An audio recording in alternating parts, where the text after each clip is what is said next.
Okay, hello everyone. Let's get started with the workshop. So this is an MLD 2021 workshop. As the title suggests, we're going to focus on how some simple machine learning techniques can nevertheless create some impactful projects. And the projects that we'll be presenting are all part of projects that our learners at the EPFL Extension School have presented as part of their capstone projects. We'll explain that in a little bit more detail in a second. But these are all projects that have been created by our learners and that we are able to share their approaches. So my colleague Mohamed, who's joining me on this workshop, and I are both working at the EPFL Extension School. Our colleague Kate is joining us as well. And so we will present to you some of these projects. And I would say for simplicity, we will take all the questions at the very end. So you can, during the presentation, simply post your questions in the chat. And that way we can already see them and then pick them up at the very end in the Q&A session. So let's get started. We've all heard the talk of the AI revolution, and well, it's undeniable that machine learning techniques and AI are disrupting many sectors now, wherever data plays a central role, wherever diagnostics, visual recognition, natural language understanding come to play. Machine learning and AI can really start making some headway. And so there are many parts of the economy that can benefit from these technologies, from tailored marketing and content delivery, or financial planning and optimization of a supply chain. And we can also see this in enhanced security practices or in new ways of addressing customer services. In short, take a domain that requires a lot of data or works with a lot of data, and machine learning techniques and artificial intelligence can start making a valuable impact. And so many businesses want to be part of it, but there is a worry, which is that, as Kei Fu Lee, an American Taiwanese computer scientist, put it a while ago, AI may replace 40% of all the jobs in the next 15 years. So does that make people redundant? Well, first of all, if we just look at the job market, for one, with machine learning skills, we have 50% more jobs than we actually have people to fill the vacancies. So it's a very highly sought after skill. Is that just going to sort of accelerate the progress in which we are going to replace people with AI? And we would say no, because as Master Salate, the founder of our EPFL Extension School, put it, it's not AI that will replace doctors. It's doctors with AI tools that will replace doctors who don't have these tools. So what we mean by that is, well, AI functions at the moment as a support tool, and it does so using its superior computational power as well as its large analytical capabilities, which outperform a human in terms of generating insights from very large data sets. And so it can make data-driven assessments and predictions at a much superior speed, dealing with a lot more data than we humans could at any one instance. But what we shouldn't forget is that AI isn't actually working on its own. It's the human expertise that will remain a vital component in all of this. And the human experts will need to judge between what the AI provides as a prediction or an assessment and what other domain knowledge they have, and combine this to make the final decision. And so at the EPFL Extension School, we believe that the machine learning skills aren't just reserved for senior data scientists. Instead, our aim is to empower a wider audience with the required skills so that they can then oversee or implement or collaborate on a project that covers the full data science pipeline. So connect the domain experts who don't have these skills a priori with the data scientists in the company. And with this, the hope is that we're trying to increase the possibilities for innovation and success amongst both the individuals concerned as well as the organizations in which they work. And so it's not that you need a specialist data scientist or that you should be looking for a data scientist who has a relevant domain knowledge for you and your company, but instead equip the domain experts to have sufficient data science knowledge to actually generate valuable impact. And so with a program at the EPFL Extension School, we're trying to provide, on the one hand, the EPFL quality and education, and you will get a certificate of open studies at the end of it. But we're also mindful that the people who are coming to us to learn these skills are often working a 9-to-5 job or even longer hours and also have a family life to coordinate. And so we offer the flexibility of the whole program being self-paced and 100% online. We focus on the applied side of the skills by working a lot with projects and coursework. And then at the very end, our learners have a capstone project in which they really work independently on a full project from front to end across the entire data science pipeline. And we'll get to that and see a number of detail examples in a second. And all along, what we do as EPFL instructors is we support these learners in terms of giving feedback on the projects that they submit or the coursework, but also being available to answer questions or give a one-on-one support in a video chat on the problems that they directly have. Our mission is to provide these digital skills to everyone. And what we mean by that is independent of age, of education, or occupation. So we have people who are still teenagers in school or students, up to people who are at the end of their career, who are curious about the new technology, but won't actually use it for their work anymore. We have people who don't have a formal university degree, as well as people who already have a PhD or highly specialized in a particular domain, but want to acquire these skills in order to kind of further their knowledge and their career. And in terms of occupation, we actually see it in pretty much every job that is somehow in touch with data and data analytical skills, that people are coming to us to acquire machine learning knowledge. So what our program offers is this sort of understanding of the data science pipeline so that people can work as data scientists or work and collaborate with data scientists in their company. And so we improve their domain skills in machine learning, give them the techniques to gain new insight from data, and also allow them to integrate machine learning into their workflows and the projects they have in their companies. And for that, the vital component really is the final capstone project in our course, because it is the focus on a real life problem of the learner's choice. They can choose the subject completely freely, and it forces them to really deal with everything from beginning to end, hands-on. So you might ask, well, what's the benefit of doing this project? Well, on a learning perspective, it's really good for consolidating the sort of experience that you've had in a hands-on way. It also is a way of showcasing as well as deepening the skills and the knowledge that the people acquired throughout the program on a project of their own choice. And with these projects, what we see is there are some who choose something of purely personal interest, and we'll have a few examples of that, but there's also a large number of people who go in the direction of their own jobs and the company that they work for. In fact, we have a number of learners who are sponsored by their company, and these learners use data from the business on a problem relevant to the company. Because what the capstone project offers to them is a unique opportunity to work on a feasibility study or some sort of proof of concept of a real world problem that actually impacts their job, their company, their team that they work with. And so that's what we will also see a bit. And so if we take a look at the sort of domains in which our learners have placed their projects, we can see on the left that it very much touches every sector of the economy.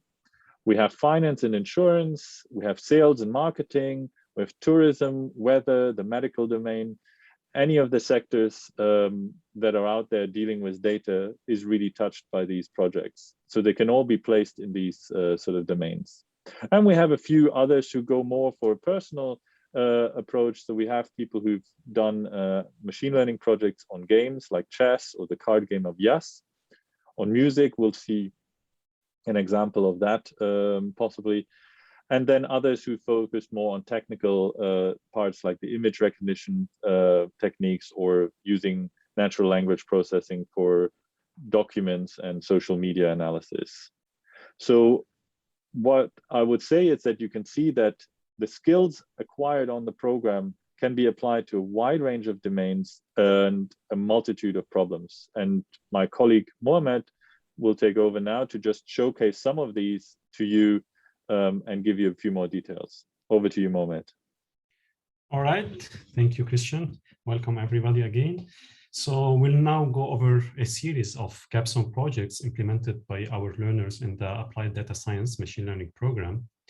The projects span different sectors, both in industry and academia, and they use various machine learning techniques from predictive modeling to image recognition, natural language processing, and time series analysis.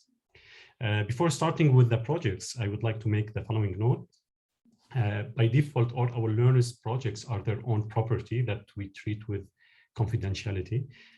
We also provide an option to sign a non-disclosure agreement when needed. The following is a small sample of our learners' project for which we have consent to share the results. So I just wanted to make such a note. All right. So our first project is by our alumnus, Mael Lonso, who is a neuroscientist. In fact, this project was a first proof of concept for his startup idea. The idea here is to use fMRI 3D images to predict the brain activity. It's essentially a classification problem where Mael would like to classify the brain images into one of three categories related to the experimental conditions. Another goal of his project is to do a regression analysis in order to predict the state of parts of the brain, or so-called voxels, based on the state of adjacent part. And the final goal is to spot the most predictable voxels in the brain. So for that, Mael has used the NeuroVault as a data source, which is an open data repository for brain maps. Specifically, he used a data set from a study conducted at the University of Geneva, and it's relatively a recent study from 2020. Given the high dimensionality and sparsity of the data, some pre-processing steps were conducted, such as resizing the data, rescaling the images, and so on with different resolution. After that, and before passing the data to the machine learning models, Mael has conducted an exploratory data analysis using descriptive statistics and informative visualization to spot patterns in these images. For example, in the top left visualization, Mael is trying to spot the so-called peak voxel, which is the part of the brain that varies the most between different conditions. He's also providing below some visualization that depict the differential between various statistical maps. Mael has also conducted, as you can see, some other techniques for exploratory data analysis, such as unsupervised learning model with principal component analysis. For the machine learning part, the first goal of Mael is, as we discussed, is to perform multi-class classification. For that, he used classical machine learning models after appropriate feature engineering step. These models are k-nearest neighbor, support vector machine, decision tree, and random forest. He also used more advanced neural network approach by implementing dense neural network and convolutional neural network. As you can see on this visualization, Mael was able to achieve a performance above 85% in some scenario, which is very promising in this field, given the size and quality of the data he was able to collect. It's worth noting here that his data set was not that huge because it's not easy to acquire such a thing in this field. So the second goal of Mael was to predict the activity of specific parts of the brain given given the activity of adjacent part. For that, he used regression analysis. And after that, he was able to produce predictability maps as shown in these 6 images of the brain. So we're done with the first use case of our learner. Our second project is from oil and energy sector by our alumna Irini. So the data here is coming from a bridge company called OilX. And one of the main goals of this of the AI system built by OilX is to predict the effect of different incidents in oil industry, such as fires, explosions, attacks, strikes on the price of the oil. One subcomponent of this AI system is to monitor the news headlines using natural language processing technique and classify them in order to feed these results to a price prediction model.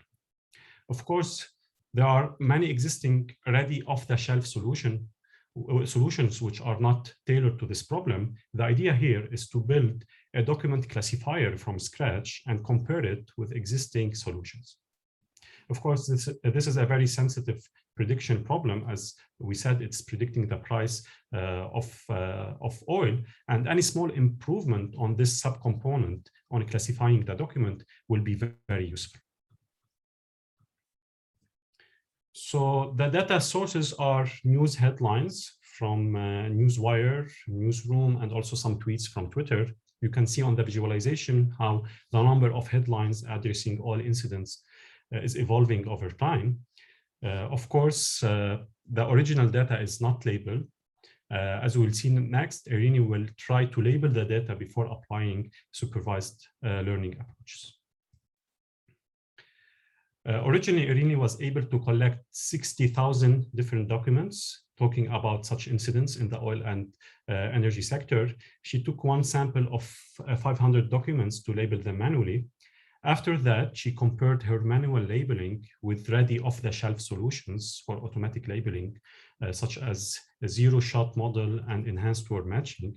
Her manual labeling was much better in some scenario, which suggests that it's really worth implementing a machine learning model from scratch to do this classification and try to do better than the existing automated solution in market. For that, Irini needs first to process the text data using some natural language processing technique and to extract features from it using various methods such as TF-IDF and transfer learning approach with a word embedding. Following this, Irini did some exploratory data analysis using dimensionality reduction techniques such as PCA and UMAP, as you can see on the left-hand side. On the bottom left plot, you can see how the documents from form such of clustering of 9 different clusters in a 2-dimensional space. For example, you can notice that the fire incident in red is close to the explosion in magenta, whereas the shutdown incident, which is in yellow, it's a bit different. The final step is to feed the extracted features from the news headline into a machine learning model. And Irini tried different models and was able to do better than existing solution by around 10%, which is really a huge gain here. All right, so our next capstone project is again on image data, quite similar to the first one, but this time it's image data and it's done by our alumna Sonia. So the image data is coming from satellite. It's not for brain. It is for the Swiss Alps. The goal here is to predict snow coverage on Alps using satellite images. Of course, this task is very crucial and interesting for several reasons. For example, it helps to monitor avalanche. It has direct impact on the agricultural sector, on tourism, and also on the power sector.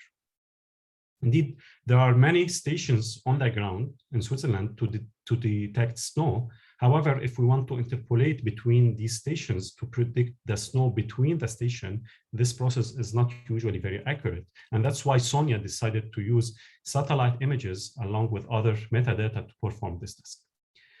As you will see later, one of the difficulties in this task is to distinguish snow from clouds in the satellite images, because from satellite, snow and clouds would look very similar to each other. First, Sonia was able to collect 50,000 images from 3 different open source satellite data, as mentioned here in the slide. These images come with different spatial resolutions and spectral bands. She also decided to augment her data by adding the elevation of each pixel using Swiss topo data. And she was able at the end to extract 42 features for each pixel. After that, Sonia selected her area of interest, which is the Swiss Alps region, as you can see on this map. And she decided to sample 10,000 points at 5 different periods of the year, which make 50,000 points in general.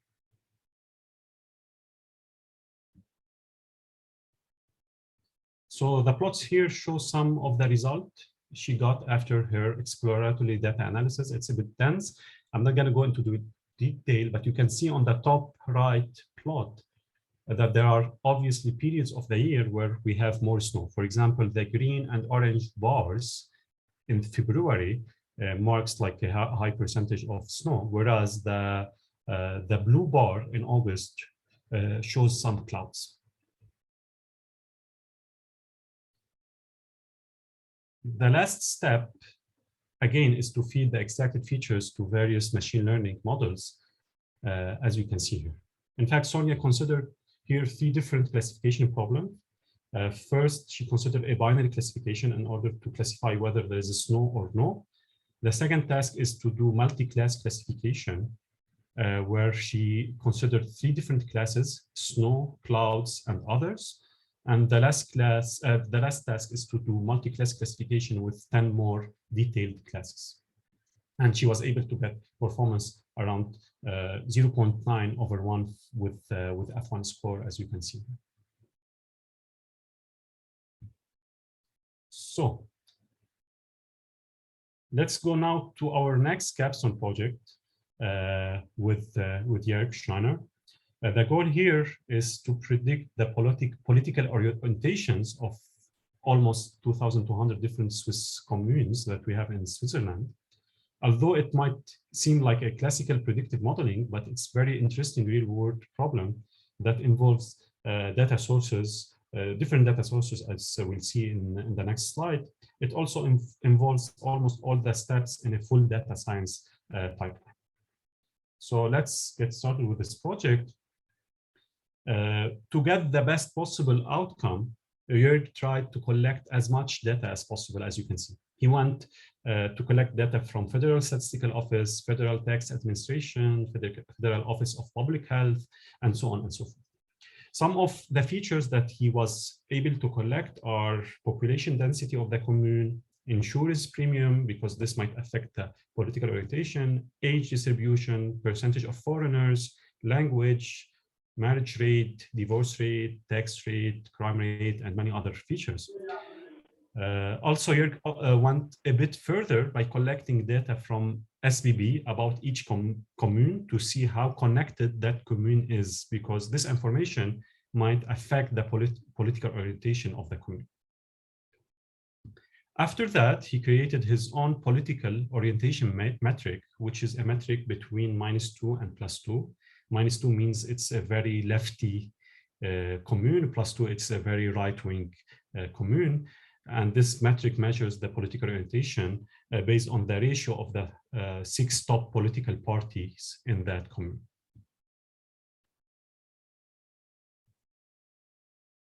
After collecting and combining all these data from different resources, of course, I'm hiding a lot of details under the carpet, so it's not easy to get these data, to align it, to merge it, and so on and so forth. After doing all these steps, some pre-processing steps and feature engineering were done. For example, Jörg has created 2 features, as we said, that measure the connectivity of the each commune to the national transport system. So, for example, he created a feature which measures the distance from SBB ticket vending machine to the commune, as you can see on the top left map. Another feature is to compute the proximity to the closest international airport, as you can see in the map below.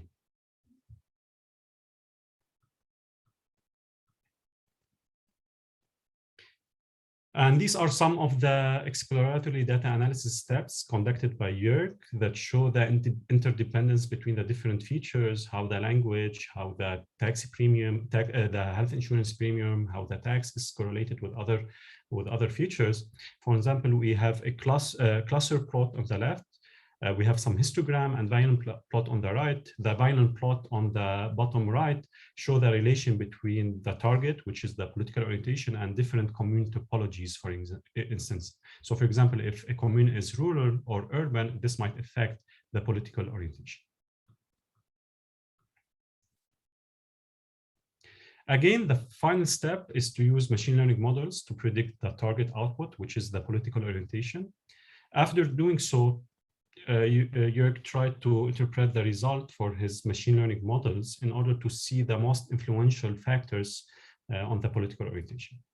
As you can see on this gradient color bar plot on the right, there are some features that have more weights on deciding the political orientation. For example, the language, the location, the insurance premium were among the most influential factors that affect the political orientation of a given commune. As you might have noticed from this project, much of the hard work in real life problems like this one is in getting the data and pre-processing it before feeding it to the machine learning stage. And all these skills are acquired through our applied data science machine learning program.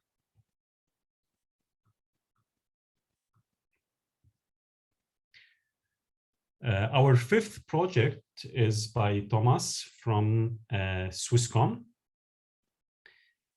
This time it's on classifying the mood, not the genre, which is typically the case for audio signal and song. So it's classifying the mood of a song or audio signal in general.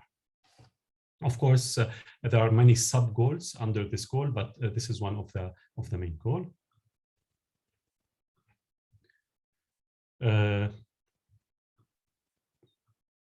So for that, Thomas has collected audio files from free music archives in addition to some metadata from Spotify. So he used his own playlist and also some archive open source. Next, Thomas needs to label these data into different moods. For that, he used the so-called Thayer's mood model as depicted on the top right corner in the slide. So he ended up with 9 different moods, for example, calm, happy, depressing, or so on. So he wanted to label these songs based on the metadata, based on the beat, based on the genre, all these features, so that he can automatically classify them later.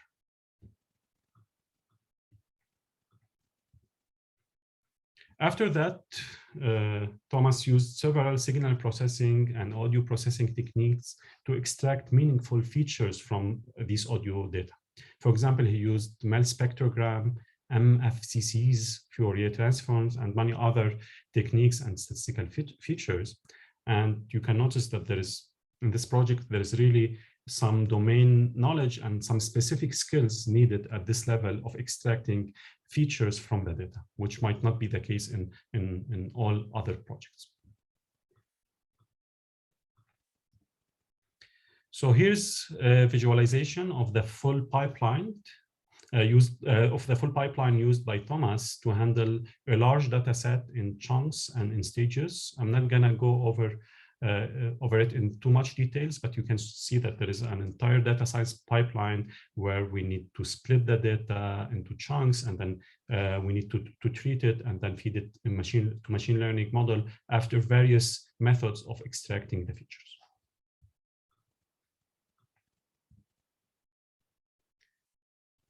Finally, this is the adopted machine learning approach used by Thomas, where he used 5 different models and he also tested them on different feature spaces. So he used, for example, support vector machine, neural network, convolutional neural network, recurrent neural network, or what's called the LSTM network, and also ensemble method to do his classification problem.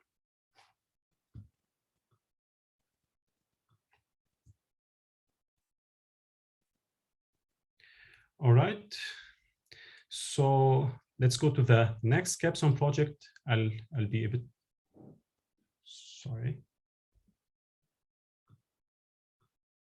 Did we lose it? Sorry for that.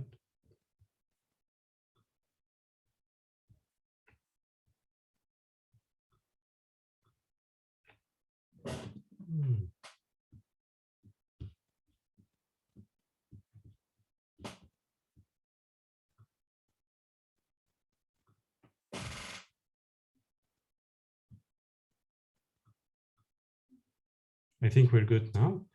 Okay, so the next project is by our alumnus Gregoire from Expedia Group. And the idea here is to predict the delay in each line of the Swiss public transport network. So this is one of the main goal. And also another goal is to try to assess the performance and identify which region and which line tend to have more frequent delays.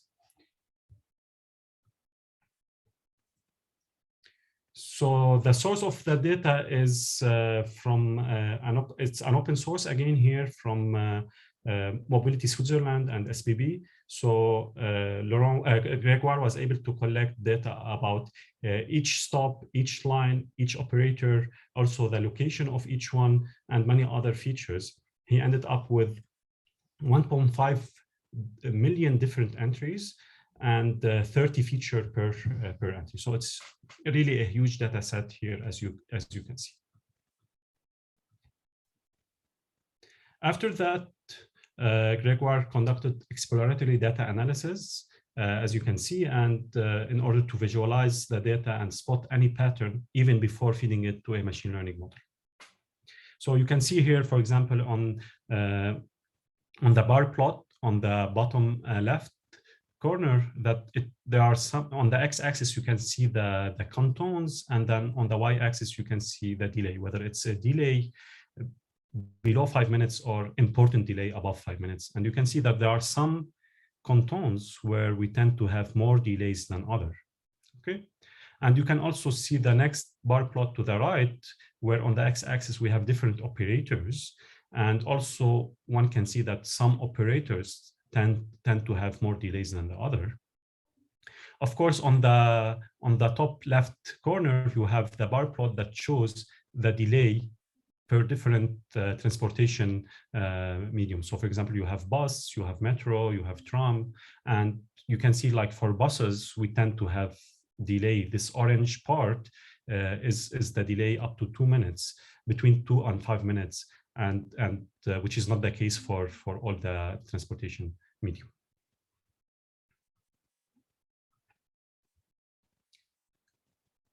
After that, and after extracting the meaningful feature, again, we have the machine learning part, where Gregoire fed all his data to different models: k-nearest neighbor, decision tree, again, random forest, support vector machine, logistic regression, and also some advanced neural network, in order to predict and classify each medium and each line, whether it will be on time, delay between 2 and 5 minutes, or important delay above 5 minutes. And you can see here on the right side the evaluation performance using some metrics, because the data is not really balanced in this case.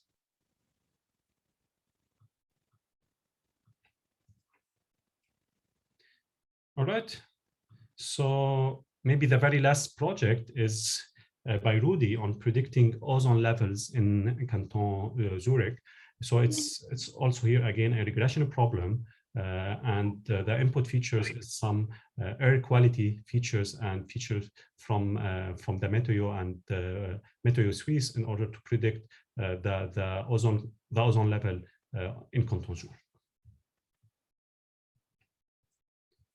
The data is coming from Zurich Open Data repository, and it's, as you can see, it's a tabular data. You have different different pollutants in the atmosphere, and also you have some data that reflects the weather. And we'll see in the next slide how Rudy was able to conduct exploratory data analysis to show how the ozone level is changing across the day and across different months. For example, here on the top figure, you can see that there are like some months which are the dark one, the summertime, we tend to have more ozone. And also there is specific time during the day, which is maybe the sunny time, around noon, between 12 and 3 p.m. This is also the peak time of having the ozone level. You can see also on the right side, there is this heat map which shows the correlation between the different features. And also you can see on the bottom right corner, the orientation of the wind. And usually we have these four main orientation of the wind, and you can see how the probability is distributed among these four different orientation of the winds. So finally is the machine learning part again. And for that, Rudy created different feature spaces. He has the original features. He also had some feature engineering to compute the interaction between the features. He also used unsupervised learning, dimensionality reduction technique such as PCA, and so on. And he was able to feed it to different machine learning model. For example, here you can see the random forest performance and how the performance is changing across different feature spaces. On the top, you can see the feature importance, or which you can see which factor is affecting the ozone level the most as well, by weighting each feature with some weights.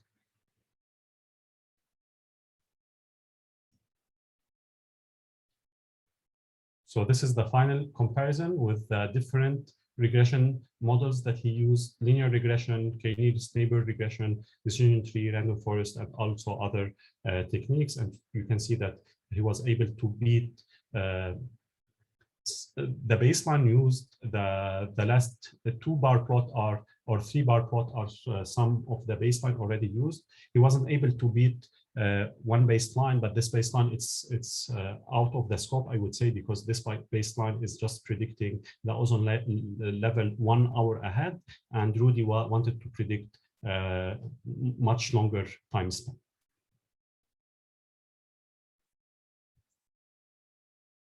So I think we're done with the showcases, and as you have seen from this relatively small sample of projects, done in many cases by someone who's not a data scientist or machine learning engineer, you can really achieve relevant and impactful outcomes with simple machine learning techniques.